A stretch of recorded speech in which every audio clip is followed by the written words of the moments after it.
It's February 2026 and we are going into the 5th year of Russia's war against Ukraine, and today we're taking another look at the military situation. I'm Julian Rupke and this is BILD Situation Room. And we start with good news for Ukraine from the Dnipropetrovsk region.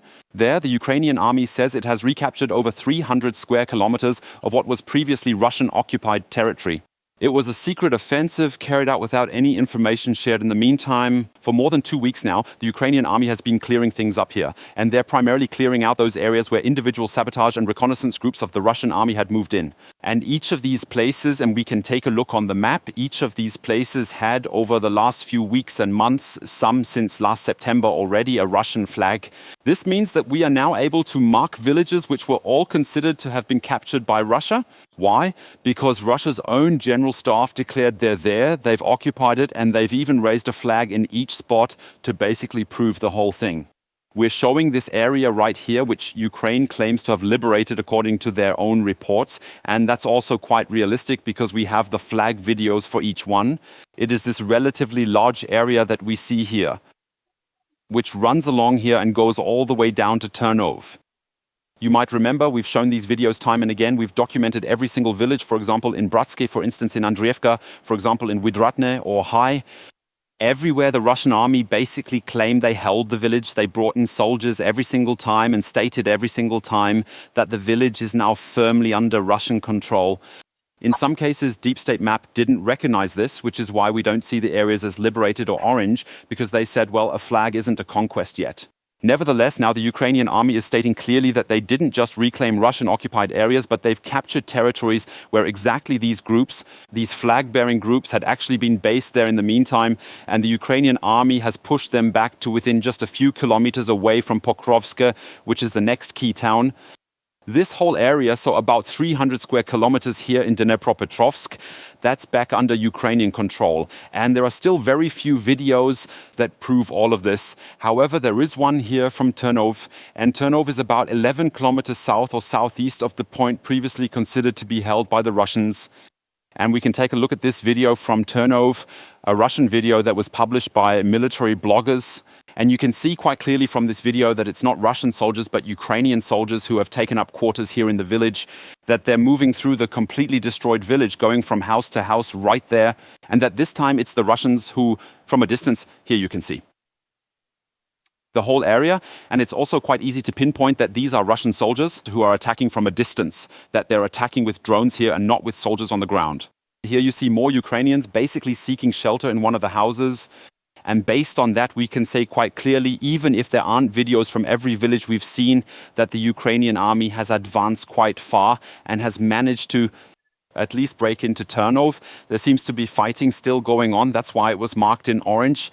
But many other places, at least 8, some even speak of 12 or 13 spots that have already had a Russian flag flying over them in the region of Dnipropetrovsk are now back under Ukrainian control. So in that sense, Ukraine actually managed to pull off a major surprise there because they were very, very quiet and didn't really announce it. But instead, since about the 1st of February, has advanced here for 2 to 3 weeks and has just now announced the first, as they say, interim results from this region.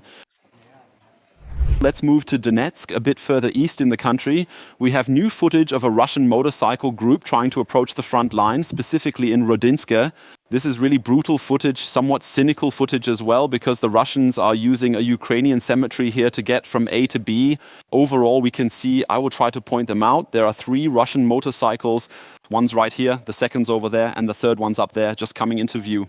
These bikes try to use the graveyard's cover to drive between these tombstones, covering them visually, which is harder to see for the Ukrainian drones accordingly if you don't use thermal vision, trying to move west under the cover of these many dark spots from the tombstones. So we see the Russians riding along here on their motorcycles, and of course we have to pixelate the whole thing because according to Ukrainian reports, it's a vampire drone which isn't attacking directly, so it's not dropping bombs or diving down, but instead mined this entire known route of the Russian army the night before. That means time and again there are small mines here which are triggered when the Russian motorcycles approach. So right here we'll see the first explosion, the first direct hit on a Russian motorcycle. Up here the Ukrainians also added a kind of counter. Now we see the next one here. So the Russians have now basically driven into this graveyard. We're now on the center path inside the graveyard. Now we see two more motorcycles on the move. The upper one down there, the front one here. And here too, we're seeing the next explosion. That means the bike is also taken out with a direct hit. Of course, the mine exploded right under the bike there, and the last rider actually made it through. We can trace that out again. So you basically came from here, from this middle path, and then continued on here towards Rodinske. We'll see it on the map shortly. This bike gets hit here too. In this case, the tank even explodes. And all 6 Russian soldiers who were on their way towards Rodinsky were all around this Ukrainian cemetery, which they tried to exploit just to move forward undercover. All 6 of those invaders were killed right here. When we take a look at the whole thing on the map, we can see that the fighting has already shifted quite a bit. Pokrovsk is now firmly under Russian control, and the Russians are just trying to push further. That means the tasks we just saw are no longer from Pokrovsk, but here from Rudinsky. We are zooming in just a little bit closer now so that we can get an even better look at the whole thing. And this cemetery that we just saw is basically located right here. That's exactly this square that you see here, looking a little bit dark, and the Russians are basically coming from Krasny Lyman. They then drove along here, along there, and plan to keep moving towards Rodinske, where fighting is still going on right now. However, they were all killed by the Ukrainians right around this green square I've drawn here, so that at least these 6 Russians definitely never ended up making it all the way to their destination in Rodinsky. Unlike Pokrovsk, Kostiantynivka is very close, also formerly 65,000 residents still under Ukrainian control. Here we have new footage showing us how Ukrainian soldiers are holding this city, moving through the ruins of these massive apartment buildings or moving between the ruins. And Kostiantynivka is an extremely important location for the defense. We'll see that on the map in a moment because it has strategic significance.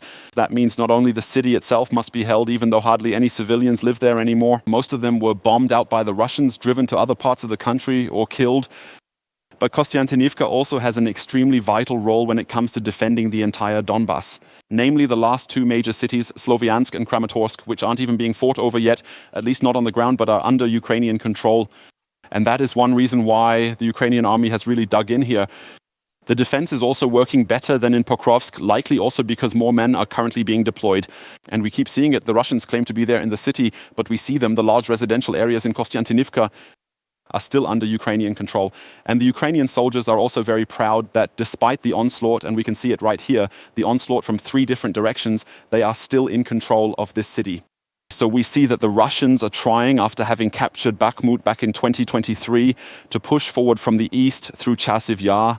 However, Chasiv Yar, as recently shown, is still partly under Ukrainian control. Even there, just a few Ukrainian soldiers are performing almost superhuman feats.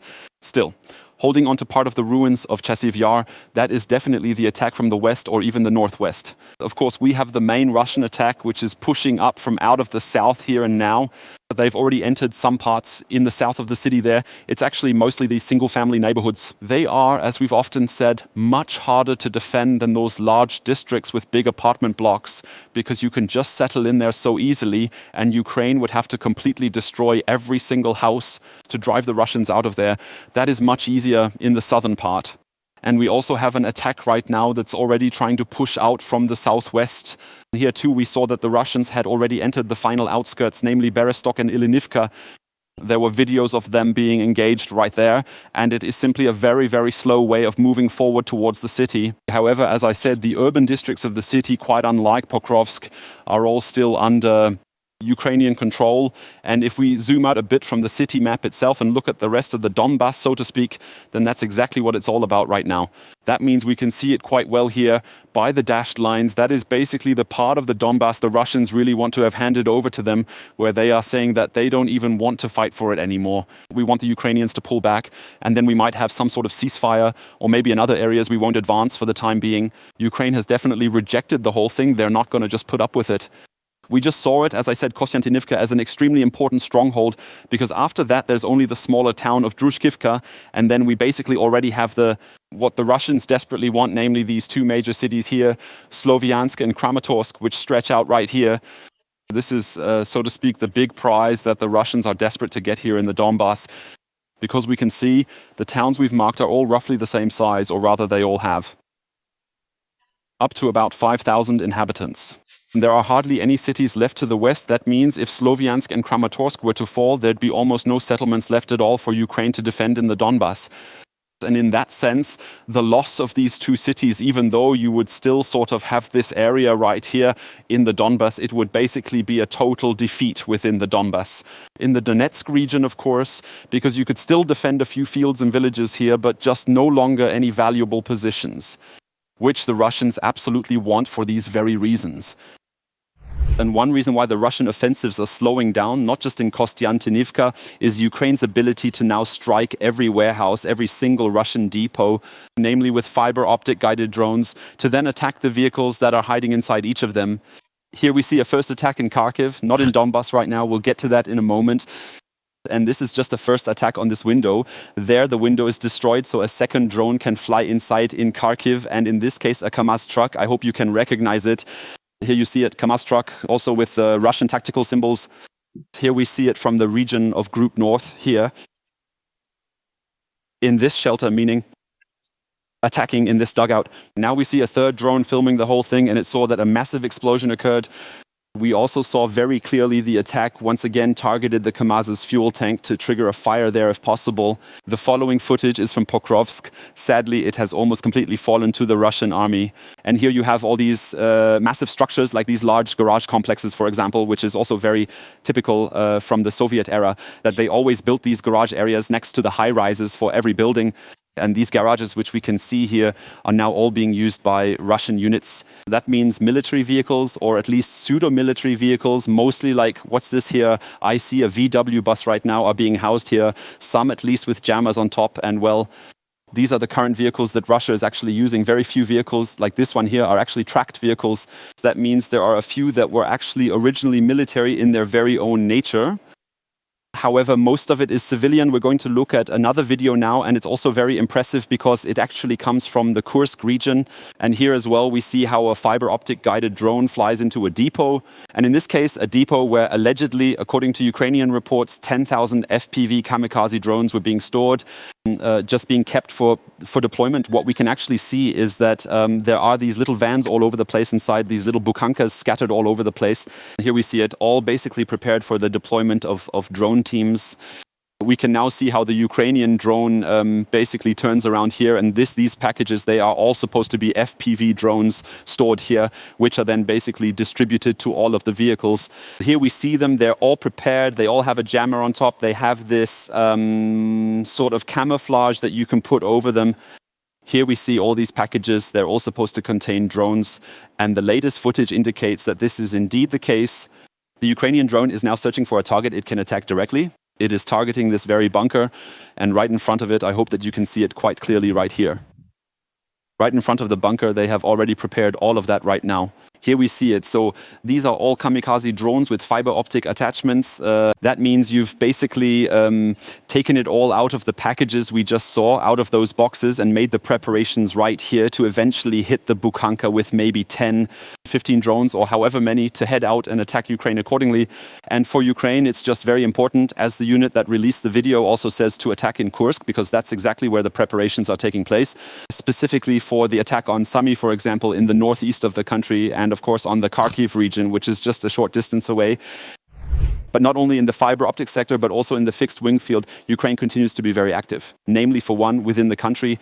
Here we have a new video showing that once again, a Firepoint FPV drone is being used to destroy a Tor M1 system of the Russian army.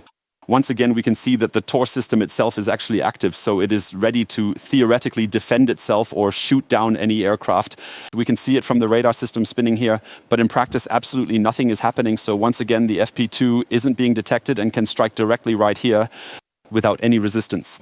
Interestingly, and the Ukrainians have been doing this repeatedly lately, a second FP2 is sent right after because they want to see this so-called damage assessment or battlefield assessment. So they want to see, what did the first drone actually do? Do you need another one to attack, or is that enough? In this case, we see it, the Tor system here is totally destroyed, so it's burning. And this second FP2 drone will probably dive in there as well because it can't fly back anymore. You definitely have the opportunity to see the whole thing. And I recently had it explained to me that the reason why they are using 2 attack drones here is actually quite simple. You don't have recon drones at this distance. That means you don't have any recon drones that can just fly over there at a distance of 60, 100, 150 kilometers from the front line. to observe the whole thing, and that's why you take 2 of these drones, which are all equipped with live transmission anyway. This means you can basically use the second attack drone here as a reconnaissance drone and then just decide whether you are still going to need it for this mission or not. We're coming to Kherson, to the southwest of Ukraine, and we've got a new, truly terrifying video from the Russian army which shows just how completely ruthless and terroristic their approach is here in the city. We see a residential area in Kherson where 60,000 people still live out of the former 290,000, and we see how a Russian kamikaze drone is searching through this neighborhood. And they're searching, actually for firefighters, they're searching for rescue workers who are fighting this artillery attack on a residential building, or rather trying to put out the fire. And now we see how the Russian drone is focusing directly on its own attack, meaning on the previous attack. It's flying towards the fire, and now it's circling the house, the burning residential building, all civilian here, just to search for the firefighters.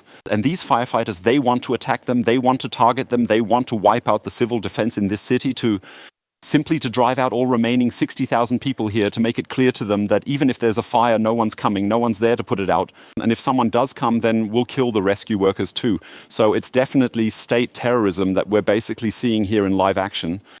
And the video actually comes from Russian units. And these Russian units aren't even ashamed to celebrate it accordingly. It's been found now. Hope you recognize it. On the left, the fire's still burning. Down here's the fire department. They've hidden on the northern side specifically. On the northern side, the drone approached from the south. We'll see it on the map in a moment, to avoid being spotted right away by the Russian drone. But regardless, the Russians are really looking for the firefighters. They've now spotted the fire truck down here. And now the Russians are using footage that was released by the Ukrainian emergency services, which shows exactly where they were hit in the city of Kherson by a Russian drone. So here we see the footage. It's from Ukraine, which is why the Russians have pixelated it here. And now we can see how the firefighters are fleeing away from those incoming drones right now. The Russians are absolutely proud of it. They're bragging about the fact that civilians, that firefighters are actually being attacked here. So they show this footage from Ukraine while firefighting to show, oh, now they're all running. And now they're showing how they destroy the fire engine, which, as I said, was putting out the fire here in Kherson that started after a Russian attack. An MAN truck. Fire truck, possibly even donated from Germany. We can definitely see that the Russians are proud of their war crimes, and they keep showing how they're not just attacking the military, but also civilian targets in Ukraine. Let's take a quick look at the map to understand why the Russians are able to do this. And as we have all just seen, and as I've also mentioned to you, the attack itself actually took place right here in this northern part of the city area. The Russians basically launched an initial strike using mortars or artillery on this house, and then they followed it up with a drone just to fly right around it and then attack the fire department there from the north. All just to attack the rescue teams here, simply to increase the terror on the civilian population within Kherson even further. What is Ukraine doing to defend itself against these attacks? It is trying to carry out its own pinprick strikes deep inside Russia. Recently, we witnessed an attack by a Flamingo cruise missile on Votkinsk, which is located roughly 1,400 kilometers away from the Ukrainian border. And now we are seeing here some satellite images from before and after the attack. These satellite images are very interesting. Let us focus now. Right here is one of the factory buildings where Oreshnik and also Iskander missiles, meaning ballistic missiles, are built inside of Russia. So an absolutely legitimate military target. And we're looking at yesterday's footage now and can actually see a massive hole that's been smashed right into this factory hall. It's a total of 30 meters by 18 meters in size. And that shows us a completely different damage build with this Flamingo cruise missile, which comes in with a warhead weighing over a ton, over 12 meters long and at 900 kilometers per hour. A completely different damage than if it had been, for example, a small drone, which, with its 50 to a maximum of 100 kilos of explosives at perhaps 250 kilometers per hour upon the moment of impact and with a very small overall weight, would have hit this factory here. This means we're seeing the Russians now have to prepare for the fact that Ukraine is using these cruise missiles and that these cruise missiles are also, at least in part, successful. We'd seen that about 6 of them were launched. We actually only see a single explosion upon impact. So presumably the other 5 were shot down. Nonetheless, we see it here, they have an impact, and this impact on weapon factories is much stronger than that of drones. And that also invalidates the German government's argument, which has said for years, no Taurus. The Ukrainians don't need that. We support the Ukrainian drone industry. Cruise missiles, such as the Flamingo, but also the Taurus, are indeed capable of inflicting massive damage on weapons factories across various ranges and using different techniques. It is not as simple as just walking into the next room once that drone has actually hit. They say a little something's burning, but right next to it, things just keep going. With cruise missiles like the Flamingo here, it's just a completely different story. And we've seen that the destruction inside this workshop of the Russian missile plant there is likely quite severe. Against other types of targets, specifically oil refineries and petrochemical plants, drones are extremely effective. Why? You only have to hit a critical spot once and then you've got a massive fire, then you have a major blaze and explosions. The very same thing happened once again during the night in Kalaykino. Kalaykino, also a city in Tatarstan, where quite a lot of Russian weapons are manufactured east of Moscow. In this case, it hit a pumping station of the Druzhba pipeline. We have seen over the course of the last few days that Slovakia and Hungary are extremely angry with Ukraine because they are saying that no more Russian gas is coming through here, so now you won't get any more electricity from us either, or something like that. However, we see that Ukraine is relatively unfazed by this and has attacked this Druzhba pipeline or its distribution station in Kalaykino here just to make sure that absolutely no more gas from Russia manages to reach the very last Russian customers or Russian partners who are currently located within the European Union here. Let's take a quick look at the map to see that the two targets aren't really that far apart. The Flamingo struck here in Votkins, as mentioned, 1,400 kilometers away, and right nearby also in Tatarstan. You can see that here with Kazan, the region's capital, which is also about 1,300 kilometers away from the Ukrainian border. That means these were presumably Ukrainian long-range drones, either of the AN-196 Luty or FP2 type, which were used here to damage this gas infrastructure at pipeline deep inside Russia. And so Ukraine continues to hope that with these pinpricks inside Russia, they can at least retaliate for some of the terror that Russia carries out in Ukraine every day.